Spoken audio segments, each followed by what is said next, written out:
Welcome to the Measure of Success. My name's Bissy and I'm here today with Antonia Akunde, who is currently a solicitor, and she's going to tell us all about her journey. So I'm going to just ask Antonia to tell us, first of all, a little bit about yourself before we get stuck in. Thank you so much for that warm welcome. I'm Antonia. I'm a solicitor, 2 years PQE. I work for a firm called Burkitt's. They are a national top 50 firm. Very sort of have a heavy presence in the East Anglia area.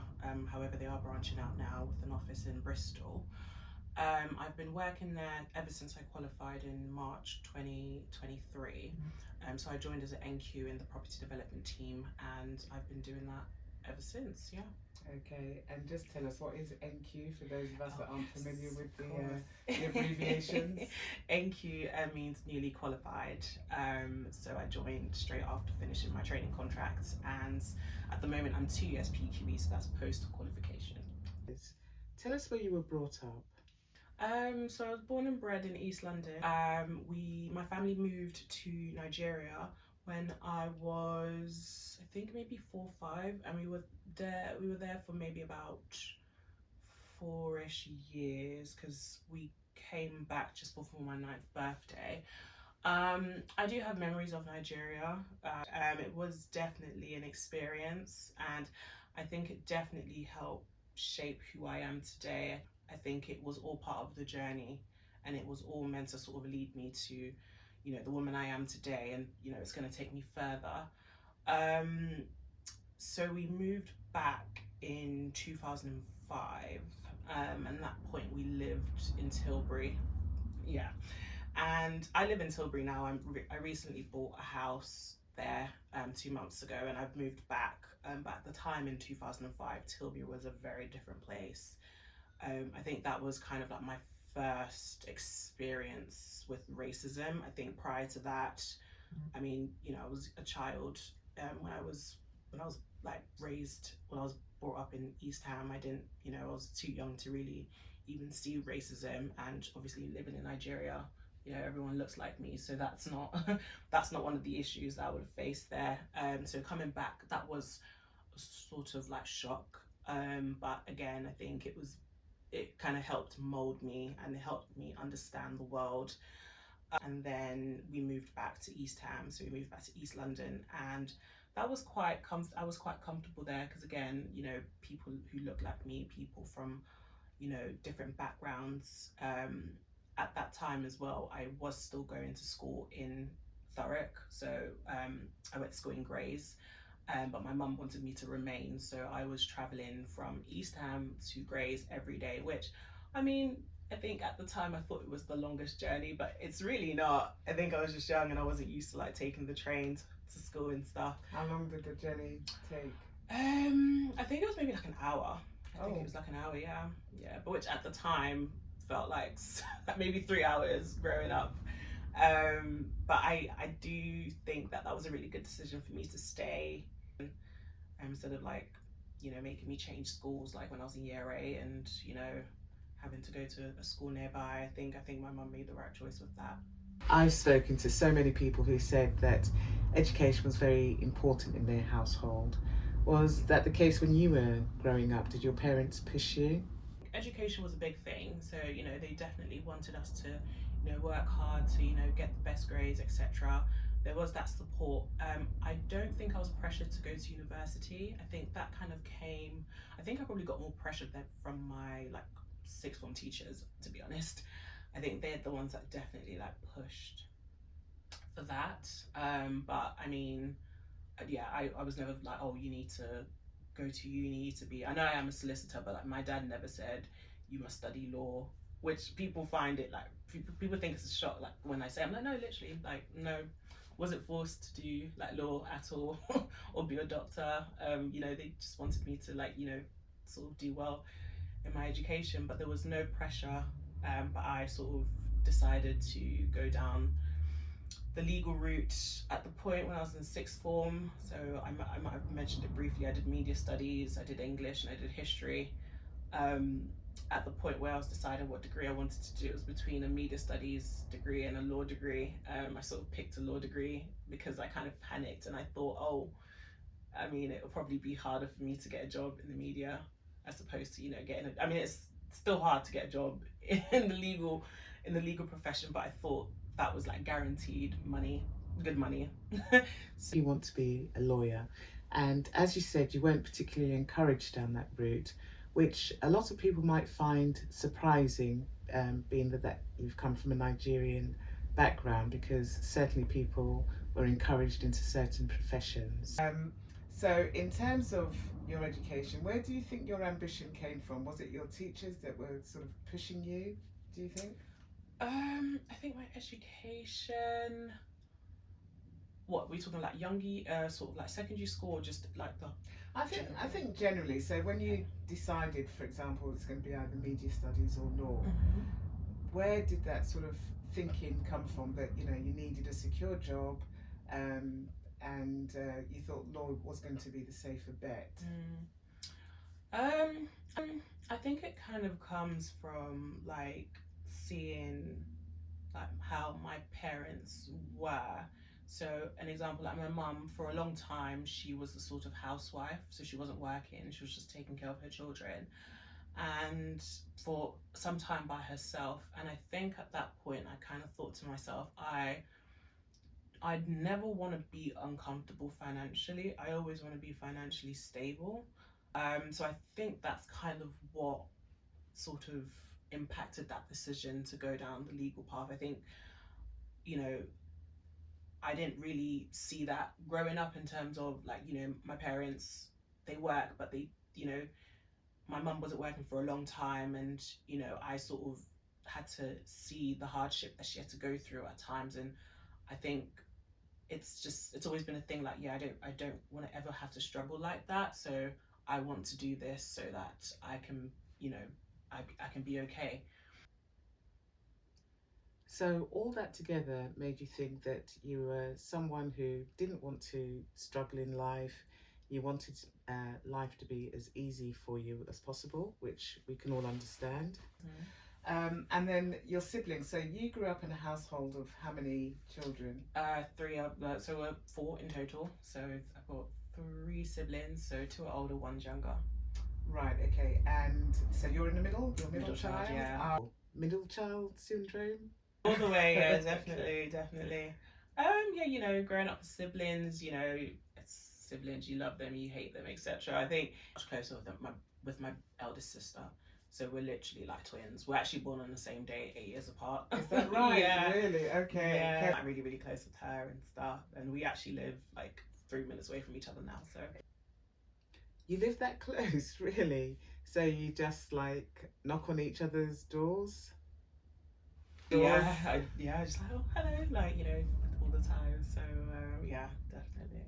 Okay, that's lovely. Now you eventually left home and went to university. How did you decide which university to attend? Well, to be honest, if I'm being honest, I didn't actually go to the university of my choice. So, I mean, I didn't do that well. My A-levels, I did average. So all the sort of options I had were like, all like rejected, basically denied, should I say. So I had to go through clearing. But even with that process, I had to be very strategic, because I was like, I want to do law. What do they have to offer me? So, Coventry kind of just ticked that box, and they were very accommodating, because, it's very sort of like demotivating having to go through clearing and stuff. But, it's one of those things, and it was all part of the journey. So you found that a challenge, basically? Yeah. It was a disappointment, obviously, getting the grades, I'm assuming, and not going to university of your choice. But it all worked out. Yeah. It's amazing how many people have similar stories to tell about how they didn't get the grades they were predicted, they didn't end up going to the university of their first choice, but actually things worked out in the best way possible for them. So in what way would you say that actually things worked out better than expected, than if you had gone, for example, to the university of your first choice? I I think I've been very fortunate to have the career I have. So a training contract is very hard. It's much harder now. It's always been hard, but even now it's like so difficult. It's very hard to get a training contract. And I think, you know, I studied law with quite a few people. I'm friends with them now and stuff. I still speak with them, and I'm the only one that has gotten a training contract out of that sort of group of friends that I met at university that I did law with. And it's very like mind blowing, because I'm just like, what is it about me? Like, I don't really feel like I'm anything special, because I had average grades, and I think it was more my experience. I did a lot of work experience. So when I was in sixth form, I did work experience at Clifford Chance twice, the Magic Circle law firm. I was doing work experience at sort of human rights, really, really like specialist human rights firms in like the city. I think that really helped me. And, looking back now, it's like, wow, I think I was just kind of at the right place at the right time. And, I definitely like sort of met people that really helped me through. I have someone in mind, Rose Dowling. She knows who she is. She like literally she helps me since I was in sixth form, and she's the one that got me like the human rights experience and stuff, and she helped me get my foot in the door. And grades is obviously very important and it's good to have, but I think people need to really understand the power of experience. If you have the experience, if you can show you've got the skills, you've got it. You've got it in the bag. So how did you apply? What was the process? So when I was in sixth form, we had, I think it was a careers officer. I can't remember his actual role, but he kind of knew that I was interested in doing a law degree, and he told me about an opportunity. I didn't really have to do a formal application per se. He kind of just interviewed me, and he was like, yeah, sure, like, you've got it. It's 2 weeks, be on time. Because I went to it was called Tower Hamlets College at the time, but now it's called New City College, which is in Poplar, very close to Canary Wharf, where Clifford Chance is.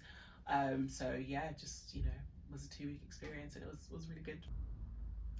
And at that time, did you appreciate just how momentous that was? Just what that meant? I think at the time, not really, because I don't even think I really knew what a Magic Circle law firm was until I'd visited there. And I don't think it was until the second experience I had. So I did first year when I was AS level, I did work experience, and I did it again at A2 level. You were what, 17? 17, 18, yeah. So I think the second time I was like, oh, okay, like, wow, this is amazing. So yeah, I think it's quite cool. I mean, I'm quite proud of it. I mean, I think it was definitely a good experience to have. I don't know if I would want to work there even if I could. I think the culture is slightly different. I don't know if I really want to sacrifice my life. I quite like the work-life balance I have at the moment. But yeah, no, a really good firm. Did you experience sort of different aspects of the legal practice areas? Just from memory, it's been a long time, but I know we had like seminars, we did like different things, capital markets, mergers and acquisitions. I think we did some banking and finance stuff, and then you have the sort of fun stuff. So I remember they took us to the O2. You can climb the O2. We did that. We did that, which was lovely. And then we had like really fancy lunches and networking events, and it was all very, very lovely. I know that with the city law firms, they do tend to really put a lot of effort into new graduates or people who are thinking about going into law, hoping obviously to get the creme de la creme at the end of it. So I can imagine that must have been a really good experience, definitely. And that helped to solidify that you were definitely on the right track. Yes. Yes. Yeah, definitely. So I think after university, when I graduated, I kind of panicked, because I was like, I don't know what to do now. Like, what do I do? So I kind of jumped into law school. And looking back again, I don't regret it at all. It was very expensive. I did it with a master's, so I was able to get some funding, but even so, it was very expensive. And because I was doing it full time, I couldn't work. So I had to get like sort of private loans, borrow some money from my father and stuff. But again, that was all part of the experience because, you know, I would be in classes with, you know, other students who have training contracts behind their backs, and, you know, they're quite secured in that way, whereas I didn't have that. I kind of just took a leap of faith. But, you know, again, it worked out because once I did pass law school, I was working at a firm called Hodge, Jones and Allen Solicitors. Don't know if you're familiar. They do a lot of like human rights work. They actually represent the father of Stephen Lawrence. Right. Yeah. So they do a lot of like actions against the police, a lot of work like that. So I was working there for a year and a half. I didn't actually have a legal role. It was more sort of like the role was called new client advisor. So I would interview the potential clients that wanted the firm to take their cases on. So I would hear all their stories and, you know, listen to a lot of hardship, like, you know, just the things I would hear about how they were treated by like the police or, you know, the healthcare industry.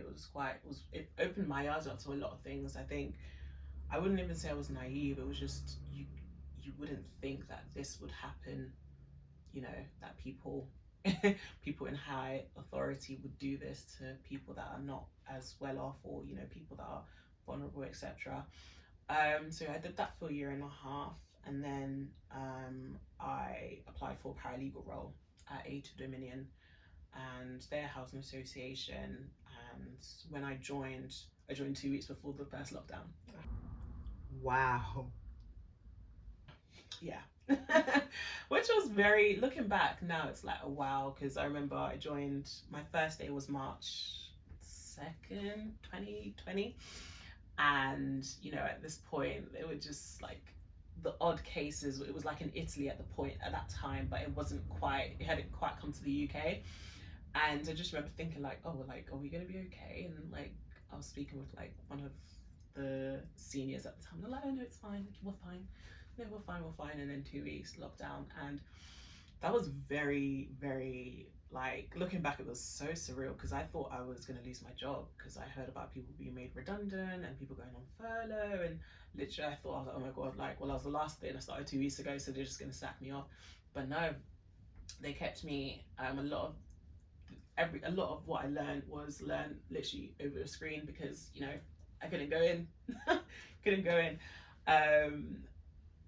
So I did that for a year and a half. And then I applied for a training contract and I got it, which was, again, at that point, you know, the world was kind of opening up a bit. It was still, you know, the pandemic, so I wouldn't be in the office 5 days a week or anything like that, but it was opening up a bit. I could go in maybe 4 times a month. So that was something. But yeah, no, that was an experience, you know, doing my training contract. I think I had imposter syndrome for a long time. I mean, I still experience imposter syndrome now, but then it was definitely next level because I was just like, I don't know how I'm here. Like, literally, I just don't, you know, I know that I've got this and, you know, I might be a likable person and I've got the experience, but it's just, and it just kind of it goes to show that it's God, you know, it's not me, it's God's doing. Contract, etc. And there's you. It's not to say that you found it easy or that it was, you know, it was just a complete run through. It's just that it's easier, or you found it easier than a lot of people. But not taking anything away from you, you have mentioned, of course, your faith, your God. So what impact has your faith had on your life? I think it's definitely helped me kind of process a lot of things that might happen. I think for a long time I had a lot of anger because I would not quite understand why, you know, bad things happen to good people. I was always it was just something that I couldn't like shake. I couldn't understand like how could this happen, and, you know, why is it that, you know, good people go through hardship and, you know, the world is so unfair to the people that are just so kind and stuff. And I think, you know, reading like scripture and especially listening to, because I've got like the Bible app and I do a lot of like they have what's it called, like they have a lot of sessions you can do, like different sort of study, like Bible studies you can do. And, you know, there's different ones like understanding the Holy Spirit, one on like forgiveness, harboring like resentment. Like they have different things, and I think without like God and really understanding why you know bad things happen to good people, I don't think I'll be where I think I would literally be going crazy, or I would literally self-destruct. And I think it's literally just my faith that has like kind of helped me see that, and that's why I'm like always so grateful. I think even when like the little things happen, I'm literally like, thank you God, thank you Jesus, because it's because of you that I'm still going. He is literally like the backbone. And life is tough, so it does help when you think that there's a higher being that you can listen to, and that you don't have to take all of the burden upon yourself, which I know a lot of people of faith tend to experience. Now, you graduated from law school, so Law Society. What, just describe for us, how did that feel? It was so surreal. It was surreal. Like I remember my graduation was like I was so proud of myself, and I was just I just couldn't fathom, like I'm here, I'm in the Law Society building, I'm taking photos with my mum and dad, and they're calling me up on stage, and I've taken photos, and I've done this and I've done that, and I was just like, wow. Antonia, Eniola, Victoria, Akandi.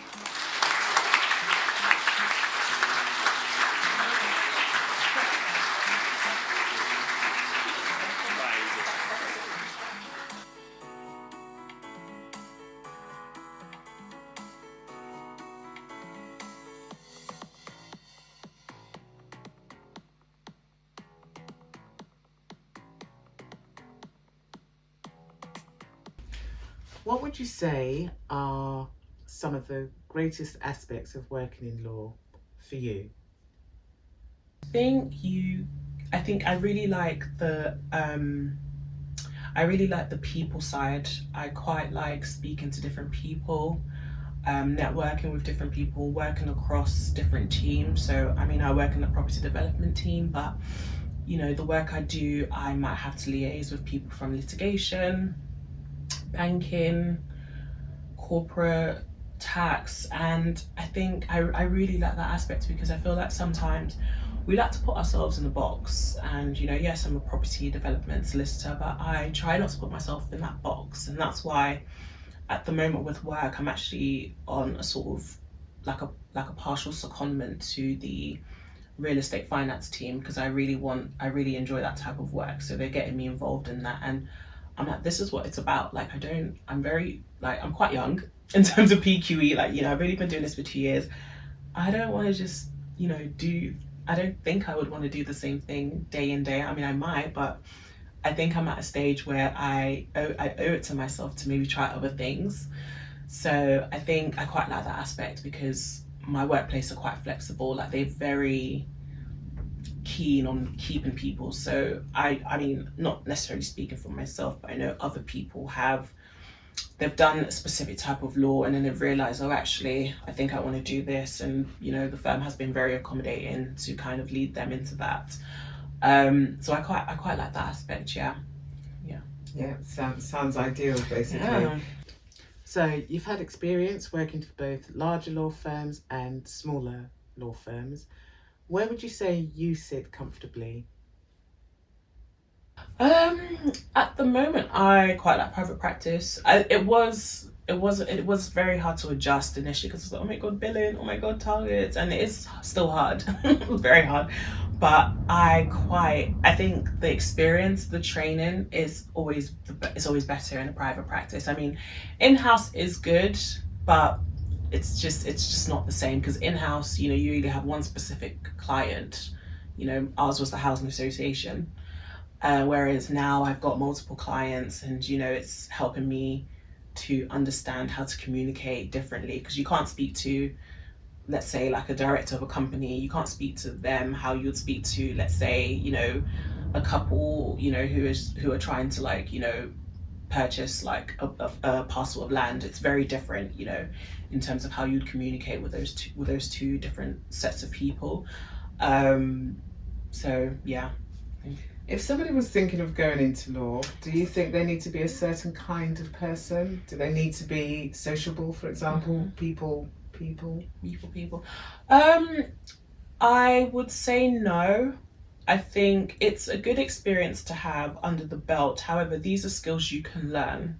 You just have to be willing to learn.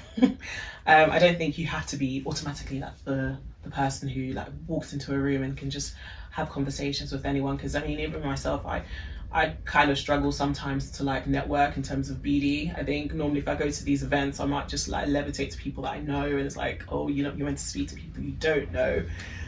So I'm still, you know, trying to master that art. I would say if this is something you want to do, definitely be very open to what type of law you want to do. I mean, when I was in law school, I thought I was going to do employment law. Right. Like, I thought I was going to be an employment solicitor, whereas now I'm a property solicitor. So I think you have to be very open. You know, rejection will come, and that's okay. I think you just have to pick yourself back up at every point. And if it's something you really, really want, you have to fight for it. Like, fight tooth to nail for it. You have to, you know, get that experience under your belt, you know, apply for the Citizens Advice, you know, Bureau. I did that. Really, really recommend. You know, contacts like, you know, your local like sort of charities, and see if like they need help with like any sort of like legal admin. You know, apply for, you know, everyone wants to apply for like private practice, but again, look at in-house, because that's how I got my foot in the door.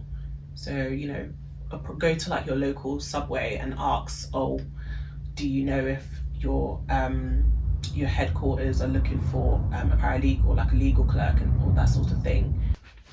Not everyone would find that easy. That's basically cold calling. Were you comfortable with this, or would it have been outside of your comfort zone, for example? Very outside my comfort zone. I don't like approaching people. I hate feeling like I'm a bother. But again, it's just, you have to step out your comfort zone. I think that's the main thing. I think if you're not comfortable with leaving your box, then, you know, you would really need to like consider if this is the career for you, because you will be pushed, and, you know, you just have to step out your comfort zone. And, you know, I think the worst they can say is no. That's it. That's the worst they can say. Absolutely. So once you, because even sometimes I'm like, oh, but I don't, and I'm like, hang on, the worst they can say is no. So I mean, I know they could say that, or they could say yes, and it's either one of the two. So I'm prepared either way. Good. So obviously it's been an overall very positive experience for you in your chosen career. Can you always imagine doing law and being a lawyer? No, at this point, if I'm being honest, no. I think I'm always thinking, is this something I would want to do for the rest of my life? And the answer is I don't know. I know there's many things I would want to do. I know, you know, mentioned it earlier, I did media studies. You know, I might want to do that presenting, hosting. I would need a lot of training, but that sort of thing, you know, going to PR. I love the entertainment industry, so I would love to do some PR work. So, you know, maybe I'll do that sort of thing, or maybe I'll do both. You know, I see it a lot on TikTok. You know, people are doing both, lawyer by day, by night, you know, PR management and that sort of thing. Yeah, and I think it is about keeping your options open, having an open mind with everything, and who knows the opportunities that will present themselves to you at various times. Yeah, it's been really lovely talking to you. Thank you so much for appearing on the podcast, and all the best for the future. Antonia Akande.